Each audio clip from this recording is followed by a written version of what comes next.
मद्रास उच्च न्यायालय ने बुधवार को बार काउंसिल ऑफ तमिलनाडु और पुडुचेरी को निर्देश दिया कि वह राज्य और केंद्र शासित प्रदेश पुडुचेरी के सभी बार एसोसिएशनों को सर्कुलर जारी करे, जिसमें अनिवार्य किया जाए कि वे अपने यहाँ रजिस्टर्ड सभी जूनियर वकीलों को 15,000 से लेकर के 20,000 रुपये के बीच न्यूनतम मासिक वजीफा दे।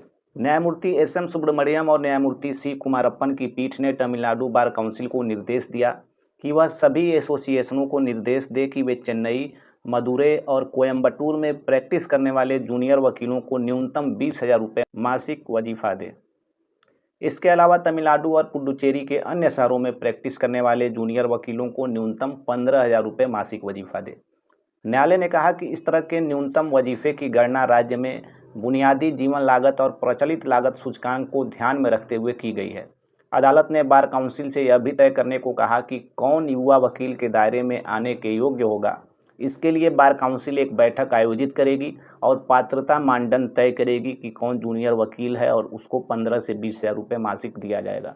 आदेश के अनुसार उन्हें राज्य भर के अदालतों में प्रैक्टिस करने वाले नए लॉ ग्रेजुएट होने चाहिए। न्यायमूर्ति एस.एम. सुब्रमण्यम और न्यायमूर्ति सी. कुमारप्पन ने इस बात पर प्रकाश डाला कि युवा वकीलों को पिछली पीढ़ियों के संघर्षों से गुजरने के लिए मजबूर नहीं किया जाना चाहिए और युवा वकीलों के लिए मजबूत जगह बनाने के लिए सभी को आगे आना चाहिए। अदालत ने यह भी रेखांकित किया कि एक युवा वकील के रूप में पीड़ित होना कानूनी पेशे का अभिन्न अंग नहीं है। अदालत ने कहा कि युवा वकीलों से बिना भुगतान के काम करते रहने की उम्मीद करना अस्वीकार्य है। अनुच्छेद 21 और आजीविका का अधिकार युवा कानून स्नातकों तक फैला हुआ है। हालांकि वे यहाँ सीखने के लिए आते हैं, लेकिन उन्हें भुगतान किया जाना चाहिए। आजीविका चलाने में उनकी असमर्थता उनके सीखने के रास्ते में नहीं आना चाहिए। ये सारी बातें कोर्ट ने अपने जजमेंट के दौरान कही है। तो 15 से 20,000 रुपये देने का आदेश हुआ है। तमिलनाडु बार काउंसिल की ओर से पेश हुए अधिवक्ता सी.के. चंद्रशेखर ने कहा कि काउंसिल जूनियर वकीलों को भुगतान किए जाने से सहमत है, लेकिन इस तरह के सर्कुलेशन जारी करने के लिए उन्हें 2 महीने का समय मांगा।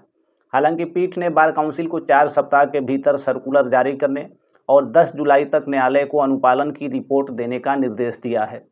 न्यायालय पुडुचेरी सरकार को पुडुचेरी अधिवक्ता कल्याण कोष के लिए धन आवंटित करने के आदेश देने की मांग वाली याचिका पर सुनवाई कर रहा था। पुडुचेरी सरकार ने न्यायालय को बताया कि वह धन आवंटित करने के खिलाफ नहीं है, लेकिन केंद्र शासित प्रदेश में कई बार बॉडीज के बीच आंतरिक संघर्ष के कारण इसमें देरी हुई है। न्यायालय ने स्थानीय बार संघों को अब से 4 महीने के भीतर समन्वय करने और समाधान निकालने का निर्देश भी दिया है। पीठ ने यह भी कहा है कि अपने सर्कुलर में तमिलनाडु बार काउंसिल को यह उल्लेख करना चाहिए कि वकीलों को मासिक वजीफे के भुगतान में लिंग पहचान के आधार पर कोई भेदभाव नहीं होना चाहिए।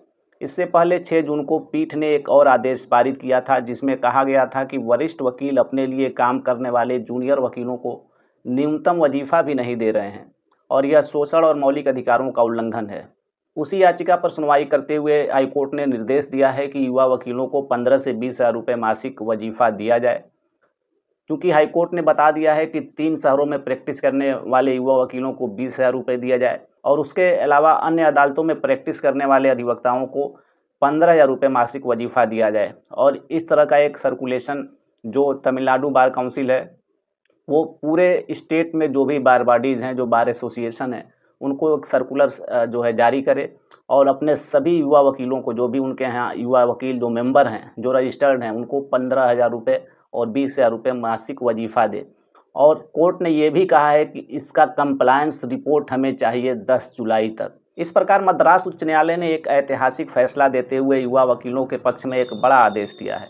तो कहीं ना कहीं जितने भी स्टेट बार काउंसिल हैं इंडिया के अंदर, उनको इस आदेश से सीख लेनी चाहिए और अपने युवा अधिवक्ताओं के लिए इस तरीके का एक मासिक जो वजीफ़ा है, स्टाइपेंड है, स्कीम शुरू करना चाहिए, ताकि शुरुआती जो दिनों में उनको कठिनाइयां होती हैं प्रैक्टिस में, उसको वो झेल सकें और अपनी आजीविका का निर्वहन आसानी से कर सकें।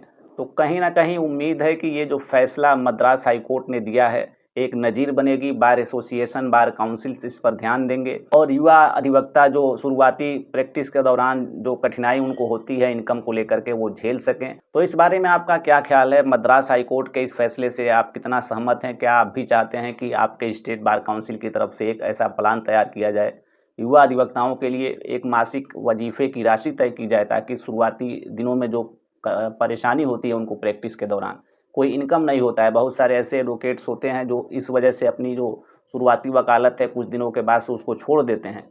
तो ऐसी स्थिति से बचने के लिए जितने भी स्टेट बार काउंसिल हैं उनको अपने सभी जो यंग लॉयर हैं, यंग एडवोकेट्स हैं, जो युवा अधिवक्ता हैं, जो जूनियर एडवोकेट्स हैं, उनको एक स्टाइपेंड देना चाहिए ताकि वो शुरुआती दिनों में अपने को प्रैक्टिस में बनाए रखें और अपने इस पेशे को अच्छी तरीके से सीख कर आगे बढ़ सकें।